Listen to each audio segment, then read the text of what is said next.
High বন্ধুরা, কেমন আছো তোমরা সবাই? আশা করছি সবাই খুব ভালো আছো, আমিও ভালো আছি। ঘন্টুর উপনয়নের অন্তিম পর্বতে সবাইকে স্বাগত জানাই। আজকে ঘন্টু দণ্ডিঘর থেকে বেরোলো। ঘন্টু যেদিন দণ্ডিঘর থেকে বেরিয়েছিল সেই দিনটা ছিল হচ্ছে বুদ্ধ পূর্ণিমা। তো দিনটা খুবই ভালো ছিল। সকালবেলা, এটা ভোর 4টের দিকে, মারা চলে গেছিলো ওই বাড়িতে। মা, রিয়া মামি সবাই, বড় মামি, মেজো মামি, ছোটো মামি সবাই ওই বাড়ি চলে গেছিলো। আর এখানে দেখো টোটো ঠিক করা হয়েছিল গঙ্গার ধারে যাওয়ার জন্য। তোমরা জানোই আমাদের বাড়ি থেকে গঙ্গার ধারটা বেশি দূরে নয়, একদমই কাছে, মানে হেঁটেও চলে যাওয়া যায়। ঠিক আছে, তো টোটো ঠিক করা হয়েছিল যাওয়ার জন্য, কারণ অনেককে মিলে যাবে তো। আর দেখো তখনও ঠিক করে সকাল হয়নি, গরমকাল তো একটু তাড়াতাড়ি সকালটা হয়ে যায়। বাকি যাদের শীতকালে হয়েছে পইতে, সবারই ওই একদম কি বলবো, মানে যাচ্ছে যখন তখনও অন্ধকার। আমার এখনো মনে আছে রাহুলের যখন হয়েছিল পইতে, ওর যেদিন দণ্ডিঘর থেকে বেরোনোর ছিল 26 বা 27 জানুয়ারি এরম কিছু ছিল। আর মানে এত ঠান্ডা সেইবারে পড়েছিল, ভোরবেলা ওকে নিয়ে যাওয়া হচ্ছে পুরো অন্ধকার, স্নান টান করে যখন করে উঠছে ও কিছুতেই ডুব দিতে পারছে না, মানে ডুব দিতে গেলেই ও কাঁপছে, আমার এখনো মনে আছে। যাই হোক, আমরা চলে এসেছি গঙ্গায়। আমি যাইনি, মারা চলে এসেছে গঙ্গায়। আমার অফিস ছিল সোমবারে, তো আমি আর যেতে পারিনি। ইচ্ছা ছিল যে যাব, কিন্তু দুঃখের বিষয় ঘুম থেকেই উঠতে পারিনি, তাই জন্য যেতেও পারিনি। আরে দেখো, এখানে আবার ঘন্টু বসে পড়েছে, মানে স্নান করবে, ডুব দেবে বলে। আসলে তখন মানে আমাদের এখানে গঙ্গা এত স্রোত হয়ে গেছে যে আমরা না এখন একটু ভয়ই পাই গঙ্গায়, মানে একা নামতে বা এ করতে। যারা রোজ আসে, রোজ যায়, তারা অভ্যস্ত, কিন্তু আমরা এখন, মানে সাধারণ যারা এখন যাই না, ওই একদিন একটু ভয়ই লাগে। আর এখানে দেখো এই দিকটা দেখতে পাচ্ছ, এইটা দেখলেই আমার একটাই কথা মনে পড়ে, যে সেই যে প্রবাদ বাক্য আছে না, নদীর এপার কহে ছাড়িয়া নিঃশ্বাস, ওই বাড়িতে সর্বসুখ আমার বিশ্বাস। ওটা মানে আমি যখনই দেখি আমার ওটাই মনে হয়, যে এই পারটা ওই পারকে বলছে তুমি কত সুন্দর আর তুমি কত সুখে আছো, আর ওই পার এই পারকে বলছে তুমি কত সুন্দর, তুমি কত সুখে আছো। আর এখানে দেখো, ওই দিন আরও একজন এসেছিলেন, মানে আরও একজন ফ্যামিলি এসেছিলো দণ্ডিঘর থেকে বেরিয়ে, তাদেরও সেদিনকে বেরোনো ছিল, তো তারাও এসেছিল। আসলে ঘন্টুর যেদিন পইতে হয়েছে ওই দিনকে অনেক মানুষের পইতে হয়েছিল, অনেক ছেলেদের পইতে হয়েছিল। দিনটা খুব ভালো ছিল। তো যেদিন পইতে হবে তাদের সবারই দণ্ডিঘরে একই দিনে বেরোবে, তো এই হিসেবেই দেখা হয়ে গেছিল।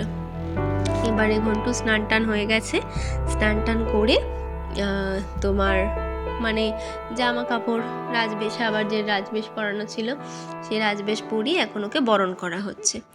আর বরণ টরণ করে এবার শুরু হবে প্রণাম পর্ব।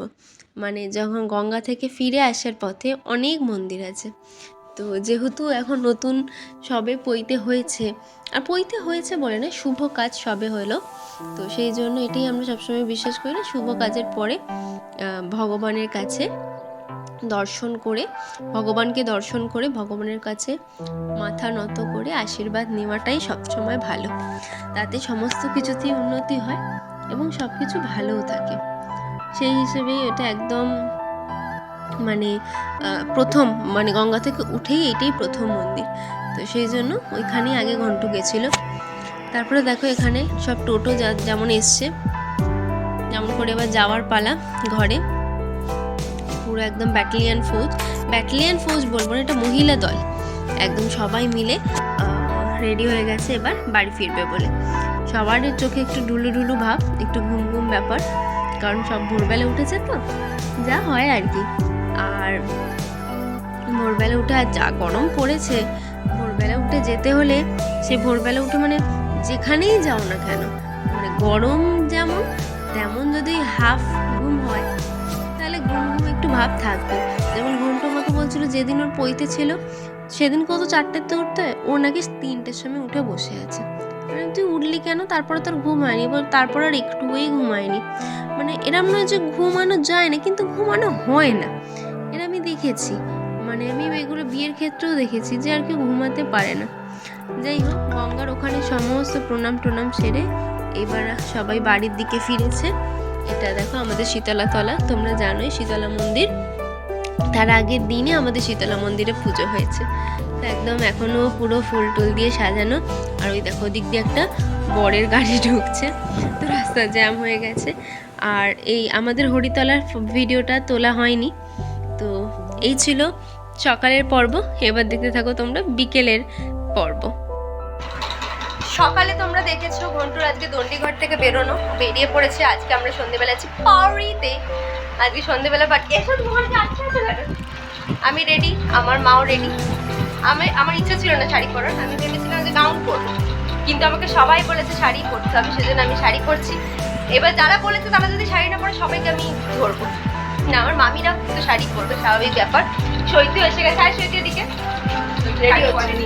সৈতি শাড়ি পরেনি, সৈতি বিট্রে করেছে। ও বলেছিল আমি শাড়ি পরবো না, আমাকেও ধরেছিল যে তুই শাড়িই পর, যাই না কেন।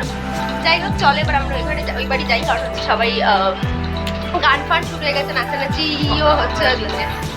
যে যার দিকে ধান্দা সব চলছে ওখানে, বুঝতে পারছো? হ্যাঁ চলো তাহলে আমরা ওই বাড়ি যাই।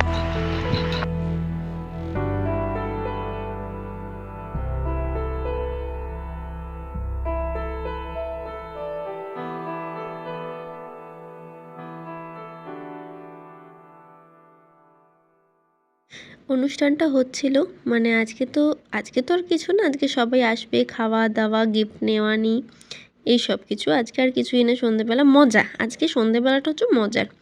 তো সবাই ছাদেই হয়েছিল, আসলে নিচে জায়গা হয়েছিল, প্যান্ডেল করা হয়েছিল, কিন্তু গরমে সবাই দেখি ছাদে উঠে গেছে চেয়ার ফেয়ার নিয়ে, কারণ ওখানেই আরাম। ছাদে বসো, হাওয়া দিচ্ছে, মানে অনেকটা উঁচু তো বিল্ডিংটা, তো হাওয়া দিচ্ছে, আরাম আলাদাই।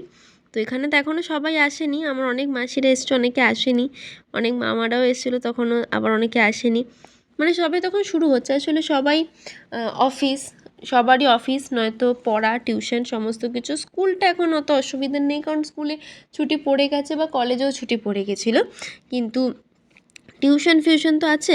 তো সেই জন্যই আর কি মানে একটু দেরি হচ্ছিলো সবারই আসতে, আমরা পৌঁছে গেছিলাম। আর এখানে দেখো চা, কফি, চিকেন পকোড়া আর কুলফি ছিল হচ্ছে আনলিমিটেড। সবাই একদম কুলফির ওপরই হামলা করেছিল, কারণ যে হারে গরম ছিল, যে ভয়ঙ্কর হারে গরম ছিল, সেখানে কুলফিটাই একমাত্র জিনিস যে প্রাণ বাঁচাতে পারবে।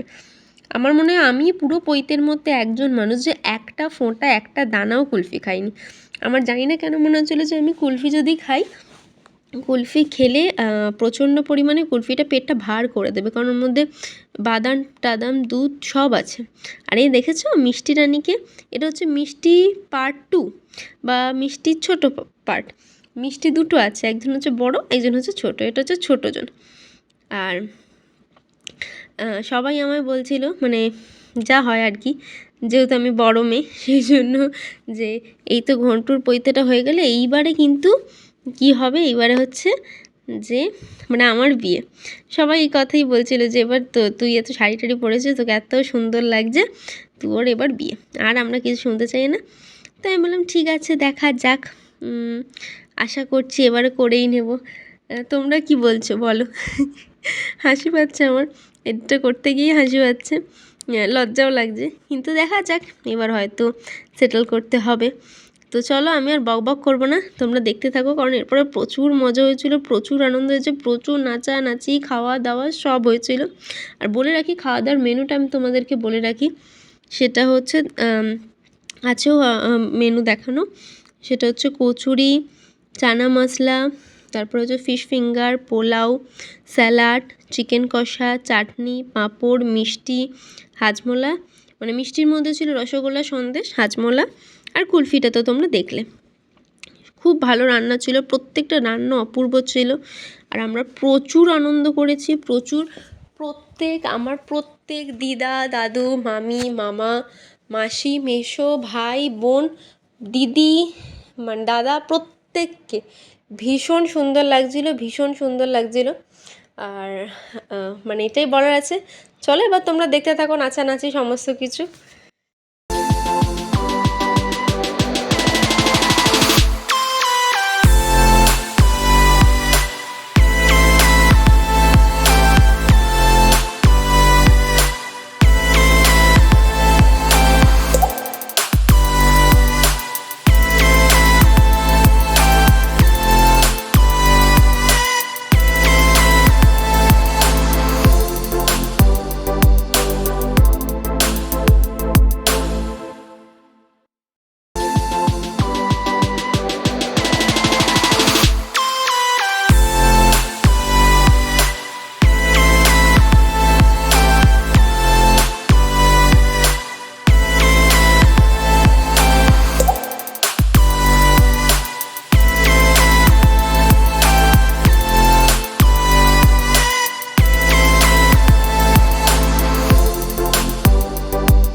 অনুষ্ঠানের একদম শেষ পর্বে। খাওয়া দাওয়া মানেই অনুষ্ঠানের শেষ পর্ব বলেই আমরা বুঝি, তাই না বলো? আমার তো মনে হয় যে খাওয়া দাওয়ার পর্ব শুরু মানে অনুষ্ঠানের শেষের দিকে। গত 3 দিন আমরা ভীষণ মজা করেছি। ঘন্টুর পৈতে থেকে শুরু করে দণ্ডিঘরে ঢোকা, 3 দিন দণ্ডিঘরে থাকা, মাঝে মধ্যে ওর কাছে গিয়ে প্রণাম করা, তারপরে দণ্ডিঘর থেকে বেরোনো, আজকে নাচ গান হই হুল্লো সব কিছু খুব আনন্দ করেছি, খাওয়া দাওয়া সমস্ত কিছু। এত আনন্দের মাঝেও আমি কিছু কথা বলতে চাই, যা হচ্ছে যে আজ সোনু মামা নেই। ওর অবর্তমানে আমরা সবাই চাই যে ঘন্টু খুব ভালো একজন মানুষ তৈরি হোক। যেমন সোনু মামা খুব ভালো ছিল, প্রিয়াঙ্কা মামি খুব ভালো, তেমন ওদের মতোই ঘন্টু খুব ভালো একটা মানুষ তৈরি হোক, বড় হোক, ভালো তৈরি হোক। আর আমি আরও একজনকে নিয়ে বলতে চাই, সেটা হচ্ছে রানা মামা। রানা মামা হচ্ছে ঘন্টুর কাকা। রানা মামা আমাদের থেকে বেশি বড় নয়, আমরা সব একসাথেই ছোট থেকে বড় হয়েছি। যখন মামার বাড়িতে আসতাম তখন রানা মামা, সোনু মামা, বনু মাসি সবাই মিলে আমরাই খেলার সঙ্গী ছিলাম। তো আজকে এত যে বড় দায়িত্বটা ও পালন করলো একজন কাকা হয়, ঘন্টুর পৈতে দেওয়া এবং মানে পুরো থাকা, সমস্ত কিছুতে উপস্থিত থাকা। তাই বড় দায়িত্বটার জন্য আজকে রানা মামার ওপর সম্মান আমার মানে যা ছিল তার থেকে অনেক অনেক বেশি বেড়ে গেল রানা মিতালির ওপর, দুজনেরই। তো আমি এটাও প্রার্থনা করব ভগবানের কাছে যে ওরা খুব ভালো থাকুক, সবাই খুব ভালো থাকুক। রানা মামা এইভাবেই সবাইকে আগলে নিয়ে এগিয়ে যাক, জীবনে আরও এগিয়ে যাক এবং সবাইকে ভালো রাখুক, সবাই একসাথে ভালো থাকুক। তোমরা সবাই এটাই আশীর্বাদ করো, ওদের অনেক অনেক অনেক ভালোবাসা দিও। দেখা হবে আবার নতুন দিন নতুন ব্লগে। কেমন লাগলো জানিও, ভালো লাগলে প্লিজ লাইক শেয়ার কমেন্ট আর সাবস্ক্রাইব করে দিও। দেখতে থেকো শ্বেতার সাথে সারাদিন। আজকের মতো টাটা।